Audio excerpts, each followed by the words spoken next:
23-year-old Alonzo Brooks was last seen at a house party on the night of April 3, 2004 outside of La Signa, Kansas. His body was found in a nearby creek on May 1. The cause of death could not be determined from an autopsy. Speculation of how Alonzo died varies from a hate crime to him dying accidentally and it being covered up. Alonzo was the youngest of 5 children. He had an older brother and 3 older sisters. He and his siblings were raised in Kansas by their mother Maria Ramirez. She recalled that as he was growing up, he would get upset when his older siblings would go somewhere and he could not go because he was the youngest. His sister-in-law Cindy Brooks recalled that he and Maria had a tight and strong relationship. One of the many activities he did as a child was karate. Alonzo's sister Demetria Leslie recalled that he was shy but also kind, sweet, and playful. He also got along with everyone. His uncle Edward Ramirez recalled that he was polite to everyone. His sister Felicia Brooks remembered that he was a neat freak and always liked to be clean. He always had to have his shorts and pants creased up. His favorite color was red, so he was almost always wearing clothes that were red or black. He also always wore boots and a beanie. His friend Rodney English remembered that he always wore the beanie right above his eyelids so you could barely see his eyes.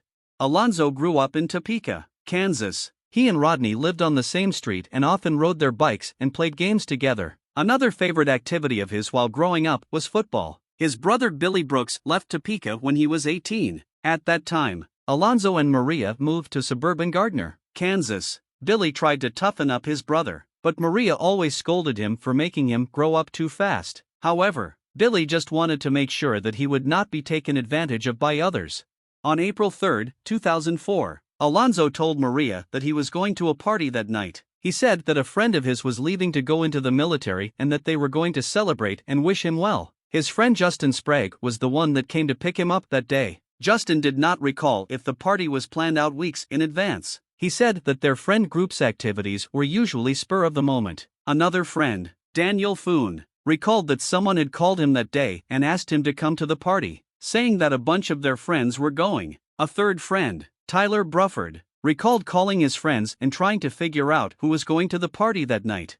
Daniel did not remember Alonzo going to many of the same parties that he and his friends normally went to. In fact, Alonzo was a few years older than him. Alonzo's brother Trey was good friends with Daniel's brother. They used to play football, basketball, and other sports together. Tyler first met him when they played football together on Sundays. He recalled that Alonzo was an intense person. Justin said that he was a beast when playing football but was also a great person to chat with and easy to get along with. Before they left Alonzo's house, Justin remembered that Alonzo put on 2 pairs of socks and rolled 1 pair down to tie his boot tighter. 1 week prior, he hurt his ankle while playing basketball. As a result, he was limping that night. Along with his boots, he was wearing blue jeans, a t-shirt, a sweater, and a skull hat. He and Maria said goodbye and he then left with Justin. Some of their other friends left in separate vehicles. The party took place in La Signa, 47 miles south of Gardner. The drive there took about an hour. The town was very small, with little more than a gas station and a few stores. When Justin and Alonzo arrived at the party, they had to walk up a long driveway to get to the house. There were a few people standing out and around the house. Alonzo immediately yelled out, "Who wants a beer?" Justin noticed that most of the people at the party were between 16 and 21. There were many activities going on. Some were playing games like Flip Cup while others were dancing. Alonzo tried to get involved with some of the card games and other drinking games. Overall, it appeared that he was having a good time. When Daniel arrived, he noticed that there were about 40 or 50 people there. About 6 or 8 of them were from Gardner. However, he did not know a lot of the people there. Tyler noticed that many of the people there were more country type while they were more suburban. He recalled that Alonzo, who was normally more quiet, was outgoing and in a great mood that night. At some point during the night, Daniel and Alonzo took some shots together. Daniel walked away for a second, but when he turned around, he witnessed Alonzo getting into an argument with another partygoer. Fearing that the confrontation would become physical, Daniel intervened and pulled Alonzo to the side. Justin noticed that some people at the party had a problem with Alonzo's skin color. It appeared that he was the only black person there that night. However, this did not bother him. After being at the party for about an hour and a half, Daniel got a call about another party. Another friend, Nikki, decided that he wanted to leave and go to that party. Since he was Daniel's ride, Daniel left as well. Before leaving, he said goodbye to Alonzo and shook his hand. Tyler was there for about an hour before he left as well at around 11 p.m. He shook Alonzo's hand, gave him a hug, and said goodbye to him. He figured that Justin would give Alonzo a ride home. By that point, Justin had smoked his last cigarette and went to get one from Alonzo. However, he was out as well. Justin left to get more cigarettes, agreeing to get him a pack as well. When he left, he made a wrong turn and ended up getting lost on some gravel roads. He ended up being 30 minutes north of the party. He called another friend that was at the party and told him to tell Alonzo that he was lost. They eventually agreed that their friend Adam would give Alonzo a ride home. The next morning, Maria received a phone call from a friend asking if Alonzo was home. She believed that he was home. However, when she went to his bedroom, she discovered that his bed had not been slept in. She started looking throughout the house but could not find him. She told the caller that he was not home, and the caller suggested that he may have spent the night at a friend's house. However, Maria did not believe this because she knew that he would always come home no matter what. She began calling several of his friends to figure out where he was. Daniel and Tyler received calls asking about Alonzo. They knew something was wrong. Justin also received a call about him and said that he had last seen him at the party and believed that Adam was going to give him a ride home. However, Justin learned that Adam believed that Alonzo had already left, so he left without him. His close friend from Topeka, Rodney, received a call from Maria asking about Alonzo. When he learned that Alonzo was not with his friends from the party, he knew that something was not right. Rodney drove to Gardner and met up with Alonzo's friends there. Justin directed him to the party house in La Signa. After they arrived there, they started looking around for any trace of Alonzo. Rodney walked out of the driveway and across the road. He then discovered his hat and boot. His other boot was later found on a nearby creek bank. It did not appear that the items had been hidden. He believed that someone was driving down the driveway and threw the hat and boot out when they got to the road. They then threw the other boot out as they drove down the road. After searching for a few minutes, a man on a four-wheeler arrived and told Alonzo's friends to leave. At that point, they were certain that something was wrong. La Signa was perceived to be an all-white town. Alonzo's friends believed that there was racism in the town. Rodney asked Justin why he left the party without taking Alonzo with him. He claimed that Alonzo was having a good time whenever he left. He did not believe that there was any animosity going on. However, Rodney still did not understand why he would leave him in a place that was an hour from his home. Maria went to the police station to report Alonzo missing. However, they told her that she had to wait 48 hours to declare him missing. She was adamant that something was wrong. She believed that something happened to him at the party. When Demetria learned that he was missing, she was also certain that something was wrong. She knew that he was not the type of person that stayed somewhere without telling his family. Felicia was also certain that something bad had happened to him. Billy received a frantic call from Maria later that night about him being missing. Early the next morning, Billy and his wife Cindy drove to La Signa. They got in touch with the owner of the house where the party was held. They discovered that the house was empty. It was apparently a rental house. When they arrived at the house, they noticed that there were fields on the right side and a small creek on the left. They then drove around the highways to see if they could spot anything. They also drove through town and noticed that people were looking at them, apparently wondering why they were there. After that, Billy and Cindy went to the police station and had a meeting with the sheriff there. They tried to show them how serious it was that Alonzo had not turned up. However, the sheriff did not seem concerned and said he was probably just out walking around. Cindy responded by asking how many people are out walking around with no shoes on. Billy and Cindy left soon after, leaving it up to the police to do their investigation and find out what happened. Lynn County Sheriff Paul Filla was a deputy at the time of Alonzo's disappearance. On April 4th, he went to the home where the party was held. Alonzo was not in the house. He and other investigators walked along the creek bed that night. However, there was no indication that he was outside anywhere. He reported back negative contact with Alonzo or anybody else around there. On April 7th, the case was turned over to the Kansas Bureau of Investigation, KBI. He and the sheriff's office became an assisting agency. Within a few days of Alonzo's disappearance, there was an extensive search of the area. The KBI and their evidence recovery team came down and walked the creek bed, looking for evidence. The Kansas Highway Patrol also supplied a helicopter which was used to search the area as well. On April 10th, the FBI joined the investigation, looking into the possibility that Alonzo was the victim of a hate crime. On April 12th, the Lee's Summit Underwater Rescue and Dive Team was brought in to search the creek. At the time, the creek water was 3 feet deep in the deepest part. They searched in and around the creek extensively but found no trace of him. They agreed to come back if necessary, but were not invited back again. Alonzo's family became upset by the lack of answers in his disappearance. Maria was especially upset by his friends who left him at the party. According to Phila, there were hundreds of interviews conducted both by the KBI and the FBI. Polygraph examinations were done as well. Justin recalled that they met with investigators almost every day. The investigators told him that they suspected that Alonzo had gotten drunk, taken his shoes off, and tried to walk home. However, he and his friends did not believe that. They told investigators that it was not in his character and he would not have been able to do so because of his ankle.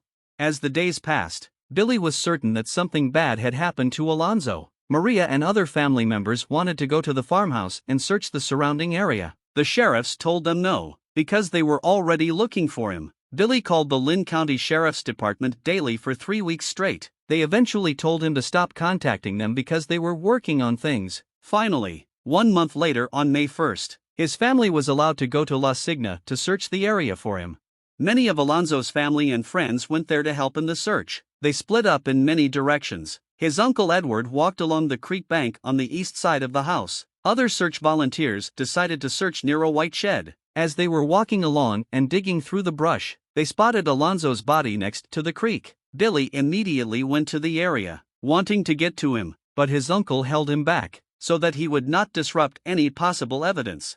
After Alonzo's body was found, the KBI, FBI, and other investigators quickly descended on the scene. His body was removed to be taken for an autopsy. Dr. Eric Mitchell was the forensic pathologist who examined his body. He noted that the body was decomposed, clothed, and had personal items, including a ring. He determined through an examination of the body and clothing that penetrating injuries did not cause his death. There was no evidence of any acute bone fracture, sharp force injury, or gunshot.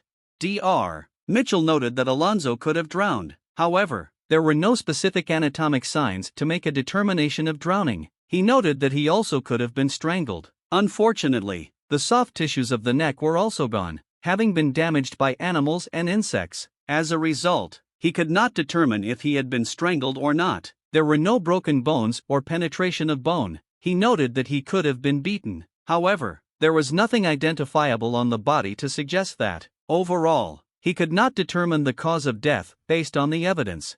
Alonzo's cause and manner of death were both ruled undetermined. Billy does not believe that his brother's death was an accident. He believes that whatever happened was intentional. He points to the fact that Alonzo's boots and hat were found along the highway, far from where his body was found. Daniel also believes that foul play was involved. Cindy has reported seeing several theories and opinions about Alonzo's death on the internet, specifically on blogs and websites. Some of the theories included, Alonzo's friends at the party set him up to be killed by drug dealers. He was picked up by someone on the highway who killed him. He was chased down the driveway and attacked by partygoers. He was kept in the trunk of a car and tortured before being killed. His friends believe that some of the rumors may actually be true. Justin reported hearing from some officers that there were fights at the party later that night. Cindy reported hearing a rumor that Alonzo flirted with a white girl at the party and some of the other guys there did not like it. Billy believes that someone targeted him that night because of his color. Tyler believes that if someone called Alonzo the N-word that night, he would have gotten mad and possibly fought the person. He believes that Alonzo was beaten up by several guys from the party. The FBI continued to investigate whether Alonzo was the victim of a hate crime. Sheriff's investigators were certain that his body was not in the creek when they initially searched it. Billy cannot understand how a dive team, the KBI, and cadaver dogs searched the creek and surrounding areas and did not find him. Meanwhile, his family searched and found him within 30 minutes. Dive team members noted that the creek level was low when they searched. They are certain that he would have been found if he was there. Dr. Mitchell believes that the searchers could have simply missed Alonzo's body, as this has happened in other cases before. He suggests that the body could have floated down the creek when it had higher water levels after a rainstorm. He believes that the body became trapped in a clog of branches and other debris. However, Billy recalls that when his body was found, it did not look like it was bloated. He also felt that his skin complexion looked normal. Maria does not believe his body was in the water for a month because the personal items found with the body were not water damaged. Billy, along with other family members, believes that Alonzo's body was placed in the creek after the last search. He recalled that he told Sheriff Stites that the family was going to do a search. He believes that Stites may have told someone this, and that the information went around town through word of mouth. Then, the person who had the body decided to place it in the creek so that it would be found. Billy believes that Alonzo's body was placed in a meat locker or something similar. He believes that this was the reason why his body was not very decomposed. Several people online reported similar rumors about the body being placed in a freezer. According to Dr. Mitchell, there is nothing that allows a medical examiner to know whether a body has been frozen. He notes that if the body is found while thawing, there are some microscopic changes that might suggest that it was previously frozen. However, if the body is decomposed, then these signs disappear. According to him, the evidence found on the body was consistent with him being in the creek for 30 days.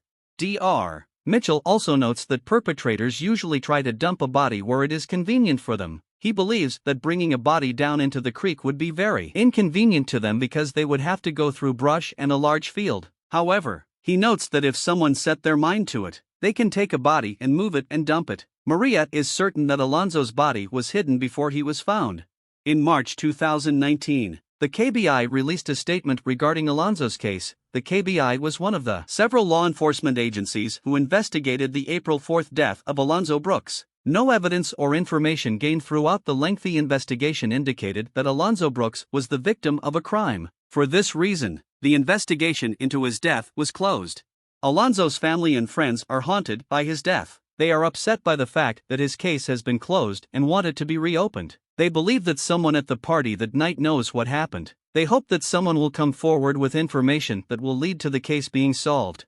Suspects, none identified. Although the partygoers are considered possible suspects, several people at the party lawyered up and did not take lie detector tests. According to some witnesses at the party, Alonzo was threatened by partygoers and called racial slurs. One witness reported that someone said that he won't get out of here alive. There were 4 people living at the house at the time. They have since been evicted.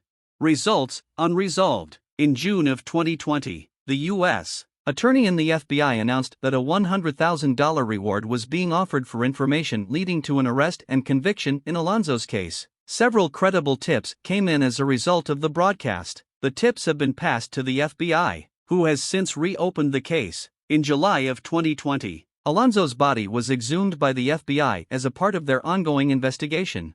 In April of 2021, the FBI announced that, as a result of a new autopsy, Alonzo's death was ruled a homicide. Injuries to his body were found to be inconsistent with normal patterns of decomposition. The investigation into his death continues.